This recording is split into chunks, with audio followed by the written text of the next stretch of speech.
My friend invited me to a sleepover at his house. We weren't allowed to wake up before his parents. What I discovered in their house still haunts me.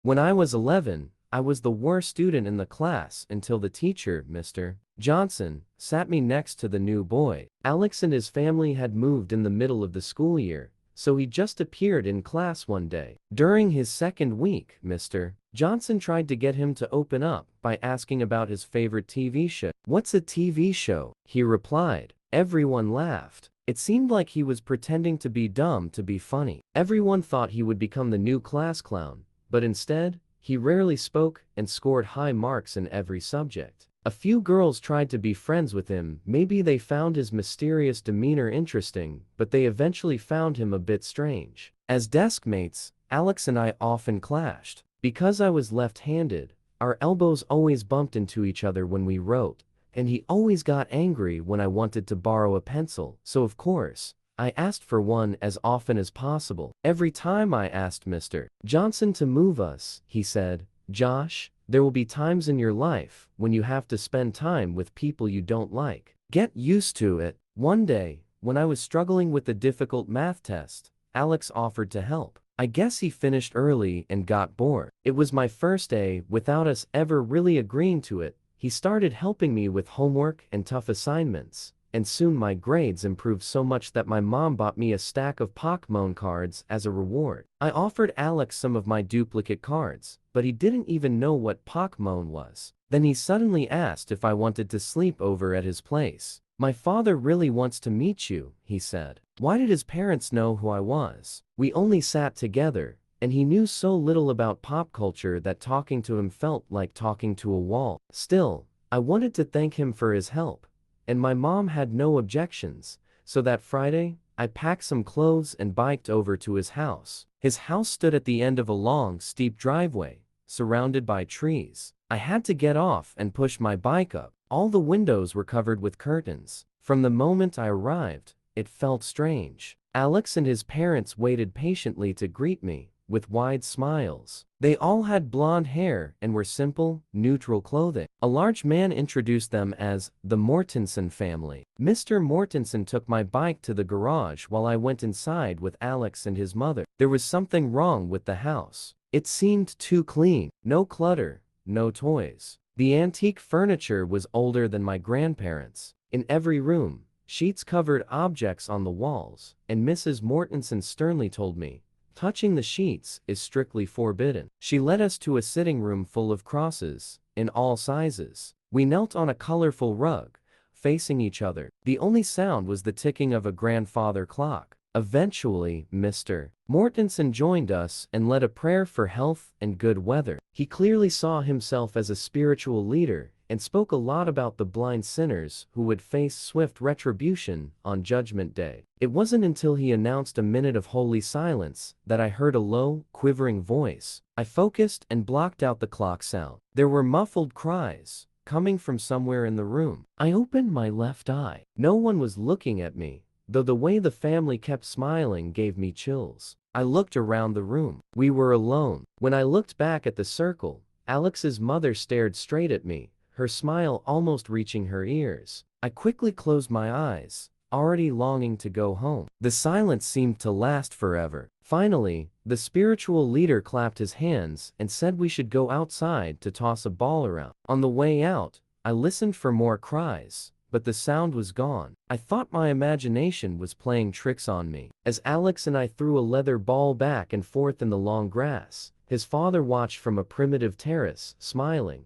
Just like at school, Alex threw with his right hand, while I used my left. We tried to give each other bad throws, to see who would miss a catch. It was all in good fun. Alex acted even stranger than at school. Away from his parents, he at least showed interest in topics like TV.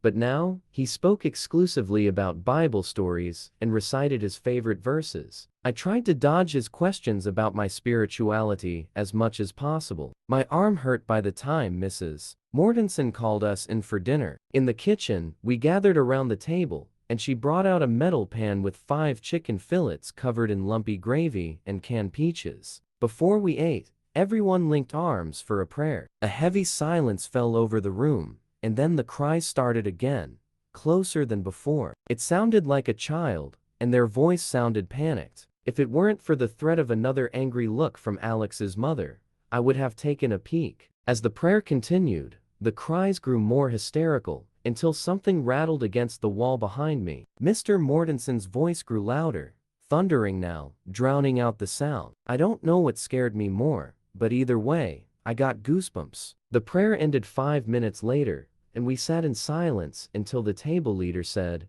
"Amen." I looked in the corners for crying children, but found only more sheets. What then? A CD player? My imagination? The raw chicken made me nauseous. I didn't want to cause trouble, so I picked around the moldy peaches and spread my food out to make it look like I had eaten more than I actually had. There was chocolate cake for dessert, but Mrs. Mortensen went around and cut a piece for each of our plates. By that time, my stomach was growling, so I quickly ate a top layer of the cake that hadn't touched anything else. I wanted to leave. I faked a stomachache and asked if they could call my mom to pick me up. Alex's father raised an eyebrow. "That's not necessary, we have a special remedy."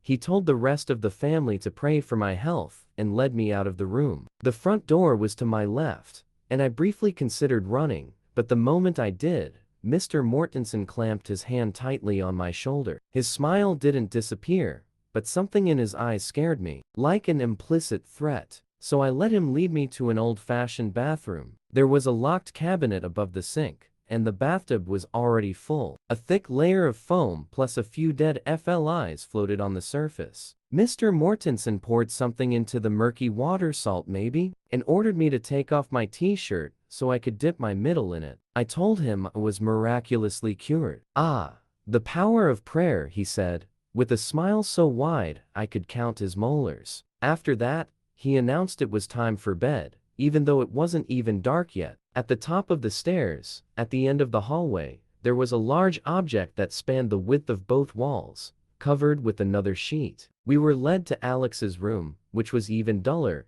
and more lifeless than the rest of the house. A double bed, a small closet, and a single wooden chair in the corner. We had to share the bed, but not before another prayer. Then the light went out. Before 9 o'clock, alone with my friend, I rolled over and asked what religion his family actually followed. He gave the vaguest answers possible, and when I pressed, he became defensive. So I said, "Hey, do you want to talk about Pokemon?"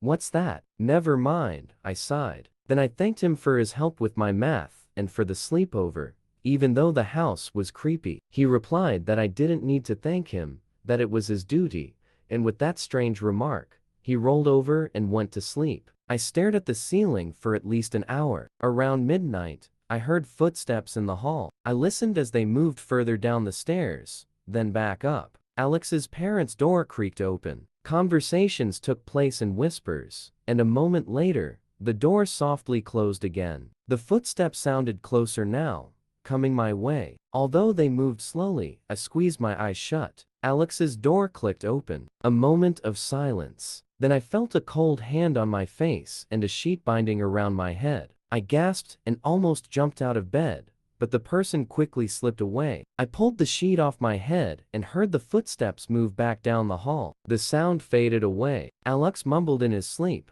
so I crept out of bed and opened the door. I needed to find my bike. The hall felt twice as long, and although I heard nothing but the wind blowing against the walls, I imagined all kinds of other sounds coming from every room. In the hallway, a huge shadow seemed to move past me, but it was just the object, covered with a sheet, though it seemed to have changed position. I slipped down the stairs, nervous at every creaking step. The front door was further away, and the massive shape at the top of the stairs felt like it was observing my approach. I turned the doorknob, ready to pull the door open, but it was locked. As I searched for a way to unlock it, I heard footsteps above me. I ducked behind a cabinet and hoped no one would come into the hall, but soon I heard something on the other side of the wall. "It's time to get up. The sun is rising."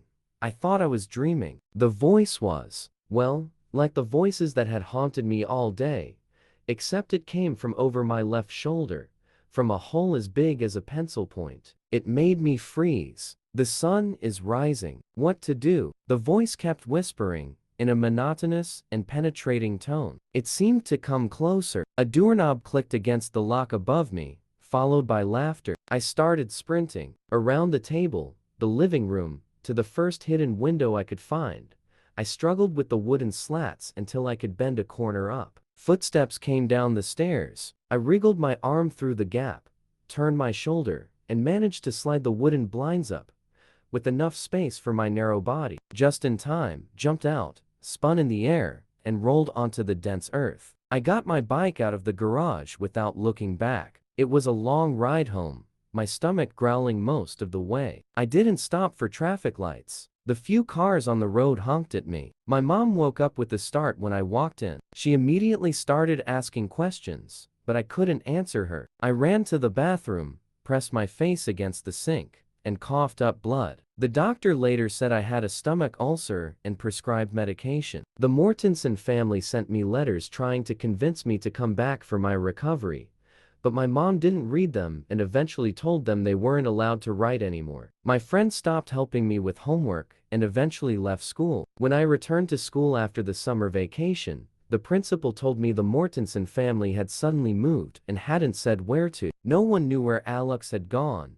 and no one missed him. His desk stayed empty until January. During the summer vacation, I tried to forget the stories I had heard and began to think my memories were just vivid nightmares. Until one afternoon, when I was home alone, and I heard voices in the hall, but saw no one there. Then the clock started ticking, and a voice said, "The sun is rising."